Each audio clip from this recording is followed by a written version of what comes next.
Those of you who are present here and to those who are following us through Facebook live streaming, welcome to our celebration of Sunday Mass, 8 o'clock here at the Carmelite Monastery, Cebu. We continue to celebrate the joy of Easter, and on every Sunday, we reflected the different narratives and accounts where Jesus appeared to his disciples. On the first Sunday, you could recall, Jesus appeared to the women who went early on to his tomb. On the second Sunday, you could recall that even on a locked door, Jesus appeared to his disciples in their midst and gave his gift of peace. And on that Sunday, we celebrate Divine Mercy Sunday. Last week, we continued to reflect on Jesus appearing to his disciples, this time to two of them on the road to Emmaus. And this Sunday, on the fourth Sunday of Easter, we are given the figure of a shepherd. Jesus presents himself as the good shepherd who accompanies us on the way, who guides us on this journey in life, even to the point of laying down his life for the sake of his sheep. The image of a good shepherd. This is a beautiful image that we must own in our time today. At a time of global pandemic, it is consoling to know that we have a good shepherd who is always here for us. Christ guides and leads the way. Christ is the one who accompanies us in the journey of life, in its joys as well as sorrows. Jesus is the good shepherd who would lay down his life for each one of us. What a great shepherd. What a great love that is shown to us by Jesus as the good shepherd. You all know that we continue to celebrate 500 years of culture and history during these days and weeks.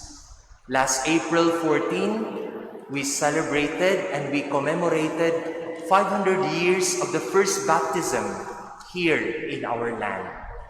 And on 2 days' time, we would also commemorate 500 years of the victory in Mactan, the victory of our forefathers against foreign invaders. Let me give you a short of trivia, a particular episode in our history, but rereading them from the eyes of faith.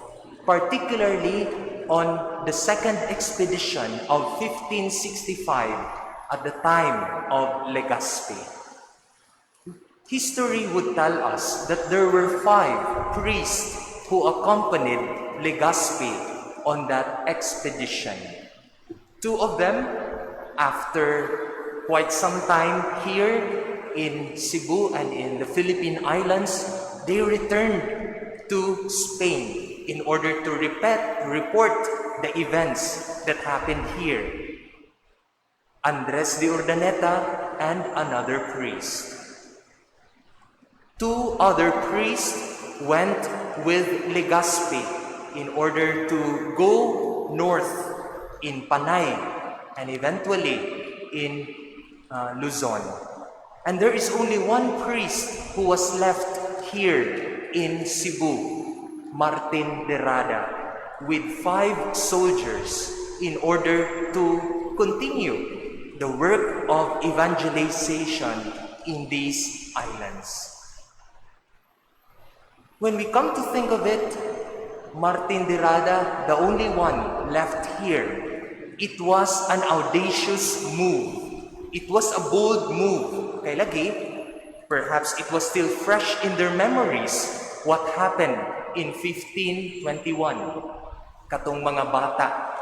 And being left here alone to evangelize with only 5 soldiers, perhaps among natives, that is a very audacious, brave, and bold move from him. But he remained here, and instead of imposing Spanish, perhaps to teach the natives of the faith, what did Martin de Rada do? He tried to translate, as if to make a sort of dictionary para makasabot siya sa mga pinulungan, sa mga natives, teaching them, speaking their own language. Again, trying to enter into their world to better assimilate and teach them the faith. Second episode of this one is the case of Rahatupas, who was very difficult to catechize or to receive the faith. Again, when Magellan came here in 1521, he was still a young boy, a nephew of the Raja. And this time, in 1565, he was already the chieftain in the lands. It was very difficult for him to teach the faith, but de Rada persisted, no? Because Rahatupas became curious when one of his nephews pleaded to be baptized, and he was curious about this until eventually, after much patience and understanding from the missionary, finally he asked the gift of baptism. But de Rada gave 3 conditions. Dili lang tungod kay mudawat na ka sa pagtuo, kundi you have to fulfill these 3. First, there must be restitution that must be done, because if you have committed injustice, being a chieftain or the dispensation of justice, you must give restitution to those whom you have wronged.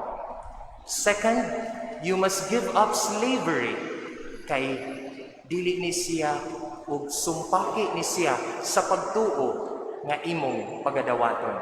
These are difficult things for a chieftain to do. And finally, the most difficult one, you have to give up your women. Only one. Usarat ang imong asawa. Come to think of it, it's very difficult on the part of the man to give up this privilege. Here, we can see that while de Rada was perseverance in his evangelization, he would also not compromise and water down the faith. And finally, the witnessing of the missionaries and the people who brought the faith in these islands. The evangelizers were defenders of the rights of the natives, because in 1582, Domingo de Salazar had a synod, no, to protest against the abuses done to the natives.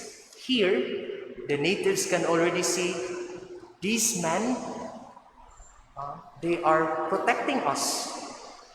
That is why it is no surprise that in less than 100 years, they were able to produce a San Lorenzo Ruiz in 1637 and a Pedro Calungsod in 1672 because of the witnessing, the example of the missionaries that they have seen for themselves.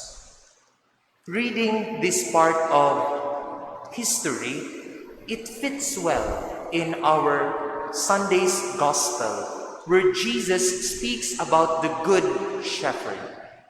But for us to understand better, he would make a comparison between a good shepherd and a hired man.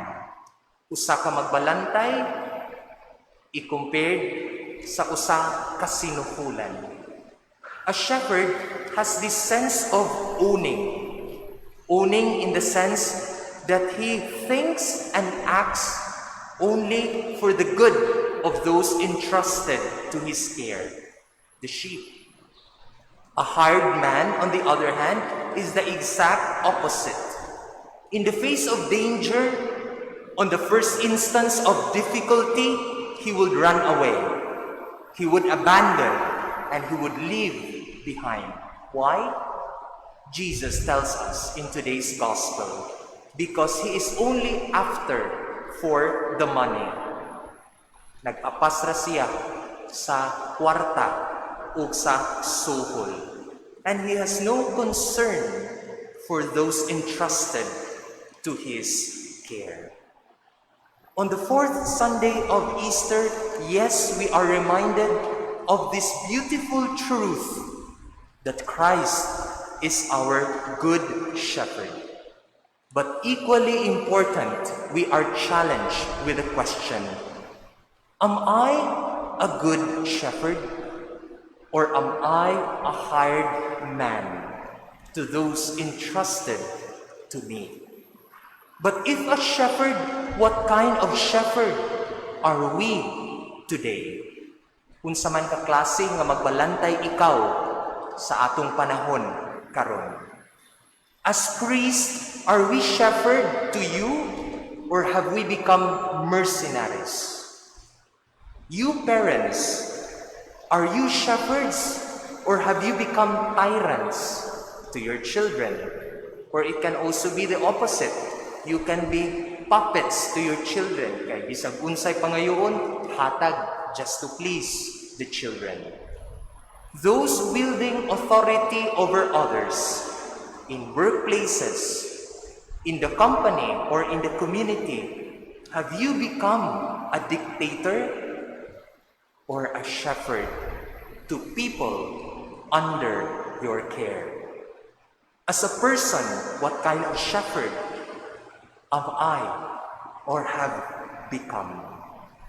The attitude of the hired man mentioned by our Lord in today's gospel is this: I don't care at all. Bahala na. I will not complicate my life for others. Just give me the money. And what belongs to me, wa na ko'y labot ninyo. This is the attitude of a hired man. Perhaps some of this might be us if we reflect in our life. But the invitation in our gospel today is that we gradually become a good shepherd. Sa hinay-hinay, perhaps if we have traces of being a hard man, sa hinay-hinay nga paagi, we try to move up to become a good shepherd. 500 years of Christianity and history has many things to teach us in the field of shepherding. Let us be shepherds, somebody who is bold and brave. Let us be shepherd, someone who does not compromise or water down truth and values to people under our care. In other words, we are gentle but firm. Let us be credible, persons of integrity, when our thoughts and words become actions in our life. Christ is presented to us as the Good Shepherd in our celebration today. Let us be consoled of this truth and all the more put faith and hope in the Lord, especially in this time of uncertainty and fear because of the global pandemic. Let us mirror this image of the shepherd in us, in our life, to those around us, that in turn we bring hope and consolation to people, just like the heart of a true shepherd, which is Jesus, our Lord. Amen.